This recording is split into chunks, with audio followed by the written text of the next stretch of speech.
In the summer of 1994, 15-year-old Malik Osei, a quiet, gifted black teen with dreams of becoming a wildlife photographer, disappeared during a short solo trip near Lake Wynwood. Search teams swept the area for weeks but found nothing, leaving the community haunted by questions and Malik's family suspended between hope and grief. 12 years later, after a violent storm uproots a massive cedar tree, hikers unknowingly uncover the truth the forest kept hidden. Malik's backpack, camera, scattered belongings, and the remnants of a makeshift shelter buried beneath the roots. But the discovery opens more questions than it answers, especially the final photo on his camera, the half-written journal entry, and the eerie rhythmic shutter sounds reported by visitors long after his remains are found. Something stayed behind in Wynwood, something still watching. Before we go any further, if this is your first time here, we'd love for you to hit that subscribe button and turn on notifications. Your support means the world and helps us bring you even more powerful stories. Stick with us until the end. And if this mystery moves you, share your thoughts in the comments and pass it along to a friend. The summer of 1994 had that warm, hazy glow that makes everything feel a little softer, a little slower. And for 15-year-old Malik Osei, it felt like freedom was finally within reach. He wasn't the loud type, or the kind of kid who tried proving himself by doing something reckless. Nah. Malik was the quiet observer, the kid who lifted his chin at sunsets. The one who stopped mid-conversation because a bird called from the tree line and he needed to know what kind it was. His dream? Becoming a wildlife photographer, one of the best. He'd saved for months to buy a second-hand film camera from a dusty pawn shop off Rainier Avenue. The kind of shop where the owner barely looked up from his newspaper but still called Malik kiddo, with a grin. The camera was old, the lens a little smudged, but Malik held it like it was made of glass and gold. So when he begged his parents for a short weekend trip near Lake Wynwood, just 2 nights, nothing crazy, he wasn't trying to run away or flex bravery. He just wanted space to breathe, to take pictures, to feel grown, even for a moment. His mom hesitated. You could see it even in the way she folded her arms, her fingers tapping against her elbow. Meanwhile, his dad watched Malik pack his little green duffel, the one with a broken zipper that still somehow closed when he prayed over it. They both knew he wasn't a troublemaker. They both knew he'd been practicing with maps all month. Still, letting your kid go alone into the woods? It hits different. But Malik promised to stay by the lake, to check in at the ranger post, to return Sunday by noon, on the dot. He even joked, "If I'm late, Mama, you can ground me for life."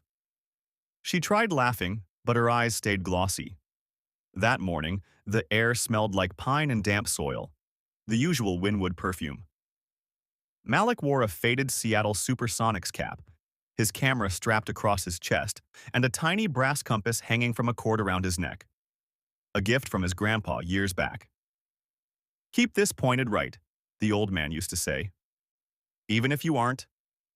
Before he left, neighbors leaned over their porch rails watching him head down the street. "And you know how people talk." One of them whispered, "He's a good kid, but does he even know how cold those woods get?" Another muttered, He'll be back in 2 hours complaining about mosquitoes." They weren't being mean, just small-town chatter, the kind that floats in the air whether you want it or not. By early afternoon, a ranger spotted Malik near the Wynwood footbridge, carefully kneeling to photograph an owl perched in the shadow of an alder tree. Malik nodded respectfully, like kids do when they're trying to show adults they're responsible. Later, a fisherman swore he heard a boy humming as he passed the river bend. Soft, rhythmic, kind of like someone keeping themselves company. As daylight started thinning, Malik reached a patch of land near the lake's edge, a place where reeds swayed like they were whispering secrets, and mosquitoes hovered just above the water like tiny clouds. He set his pack down, wiped sweat from his forehead, and took a long, thoughtful look around. He didn't rush anything.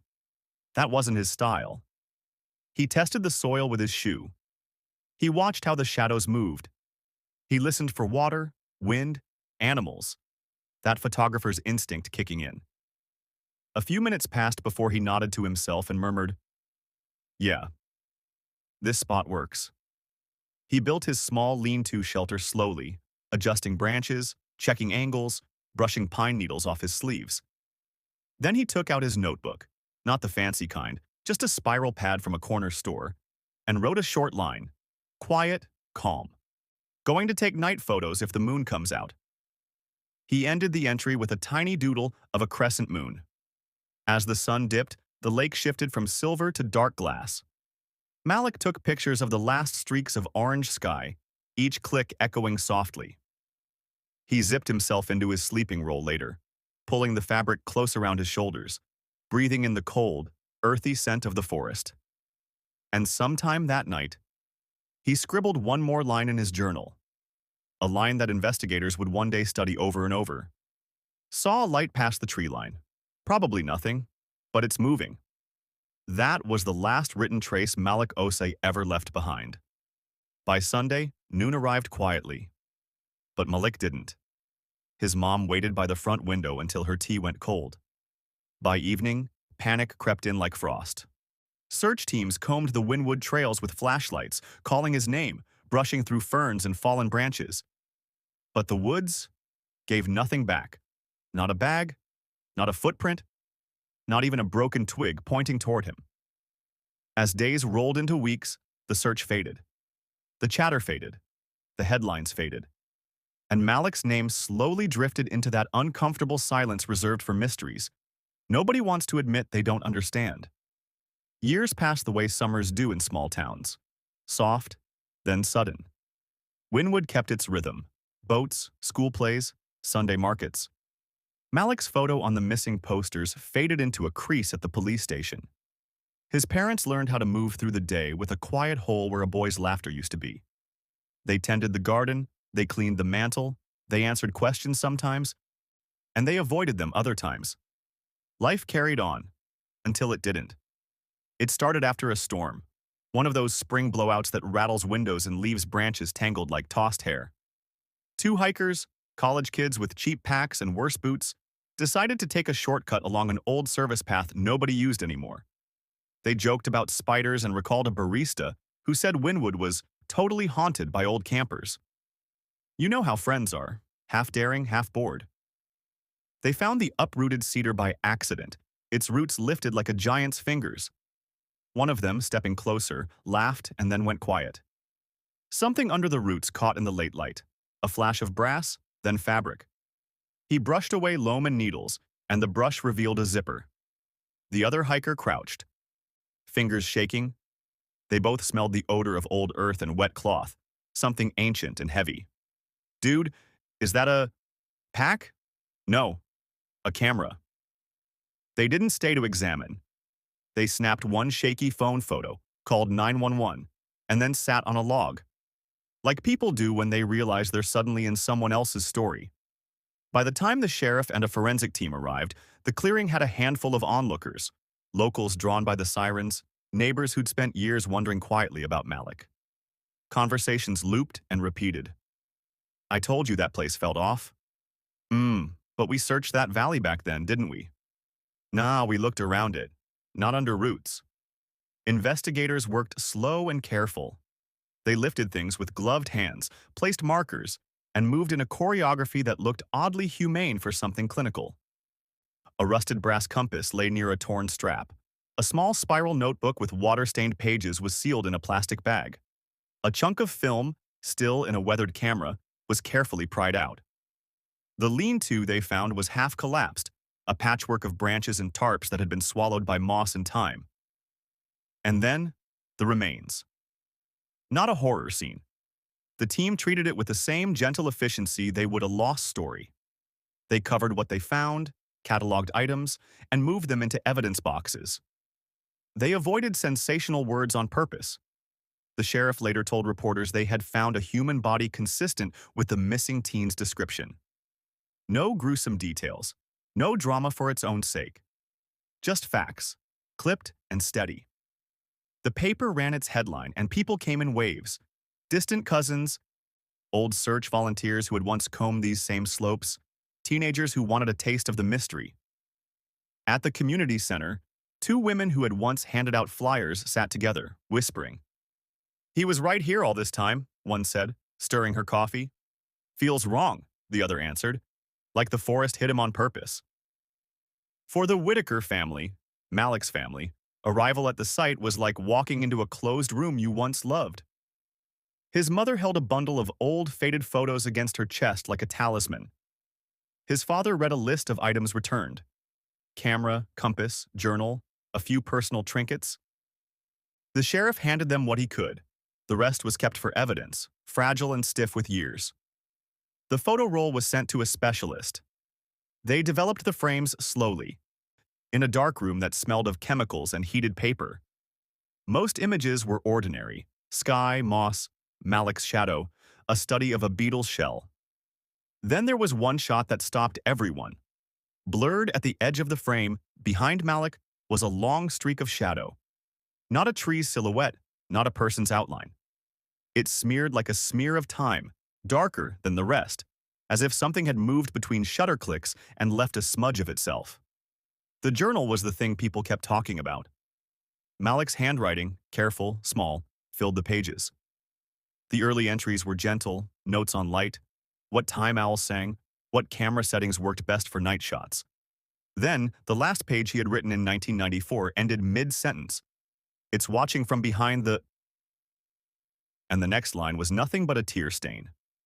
Investigators logged that entry as fact. They also noted that the compass, tarnished but familiar, had been polished clean lately. You could see recent finger marks. And then left to sit, oddly pristine, next to evidence. Rangers speculated that whoever had been at the lean-to had used the compass often. But who would patch a shelter and leave the person inside years later, buried by roots and leaves? Rumors threaded themselves through town like thin smoke. Some said the storm had unmade a shelf of soil that had hidden the lean-to for a decade.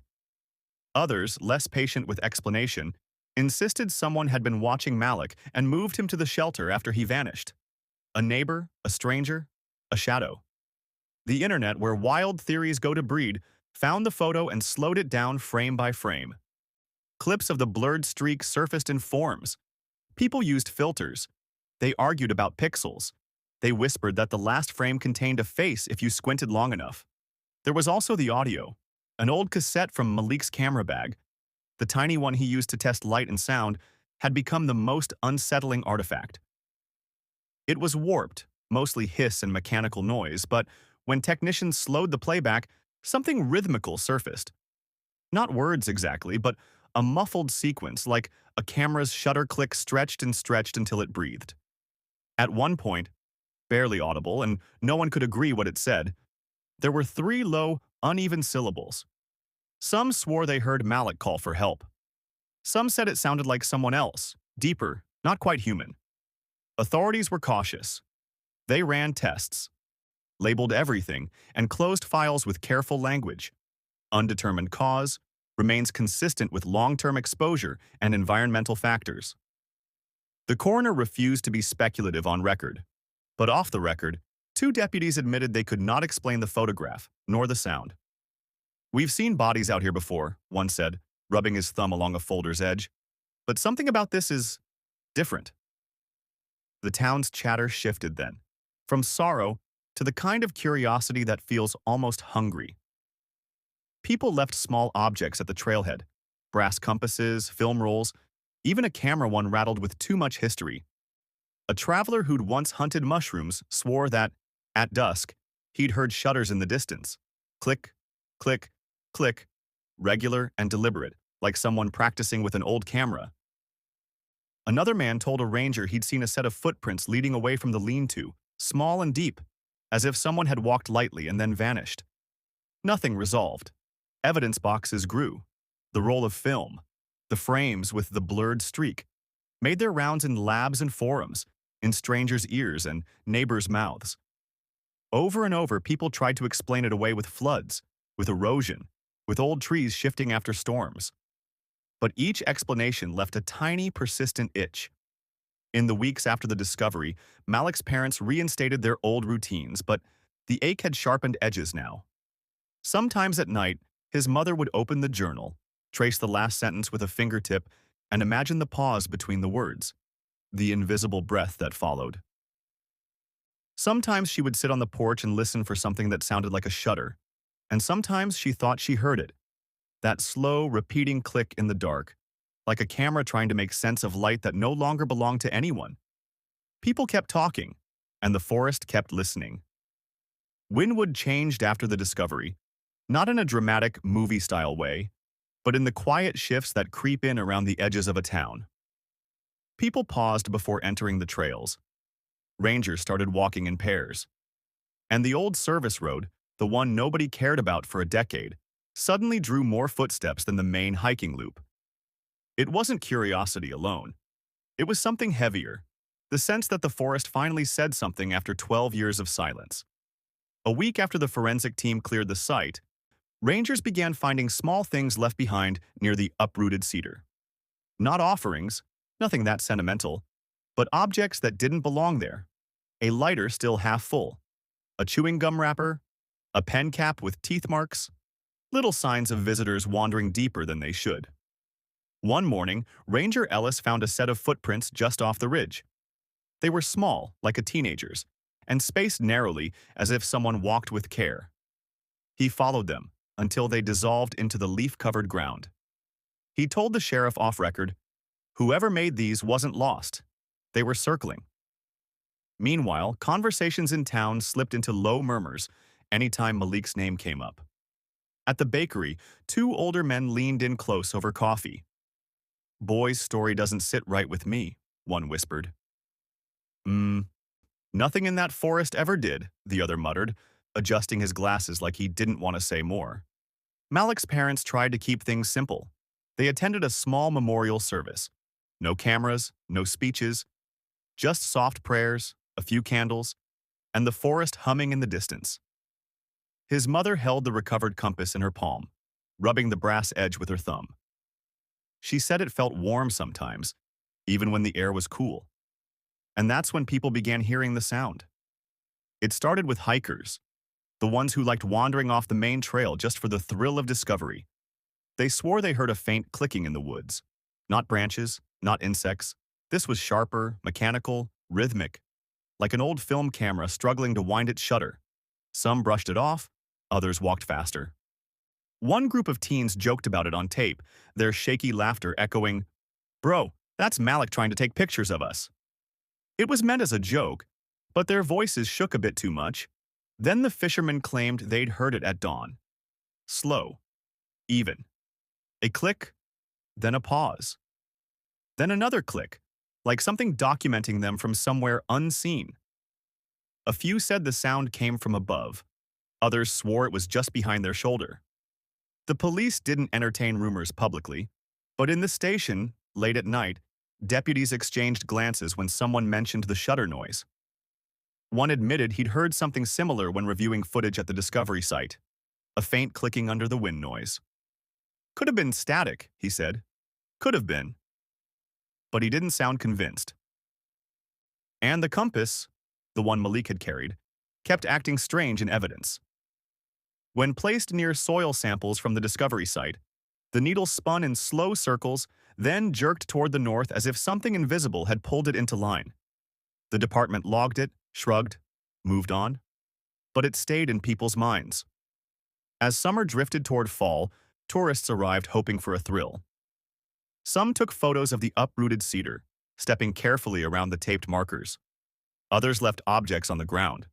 Cheap cameras, disposable film rolls, even a compact mirror. Superstitions grow quickly when silence feels loaded. One afternoon, a filming crew came to record a segment for a documentary on old disappearance cases. Nothing dramatic, just interviews and drone shots. But when the cameraman reviewed his footage back at the motel, he froze. As the drone passed over the clearing, the audio dipped into a soft hiss. And beneath it, he swore he heard the faint click of a shutter. He deleted the clip before sleep could find him. People in Wynwood don't agree on much, but everyone at some point mentions the feeling. That subtle pressure in the air when you stand near the uprooted cedar. Like someone is standing close behind you. Not touching, not threatening, just observing. The forest doesn't move quicker there, doesn't darken earlier, doesn't make dramatic noises. But it holds something. a weight in the stillness, like a breath that never fully exhales. And if you wait long enough as the sun slides down behind the ridges, the air turns colder, the branches start whispering, and sometimes, only sometimes, you'll hear it. Click, soft, slow, patient, followed by the faint impression of movement between the trees. Not fast, not loud, just a slight shift, like someone stepping out of your frame before the camera can catch them. Some folks say it's the wind messing with the branches. Others say it's old folklore growing new legs. But the people who knew Malik, who knew the way he loved light and shadows and the quiet heartbeat of the woods, they believe something else. That the forest remembers him. That the shutter didn't stop when his camera did. That somewhere in the hush of Wynwood, a story is still being developed, frame by slow frame.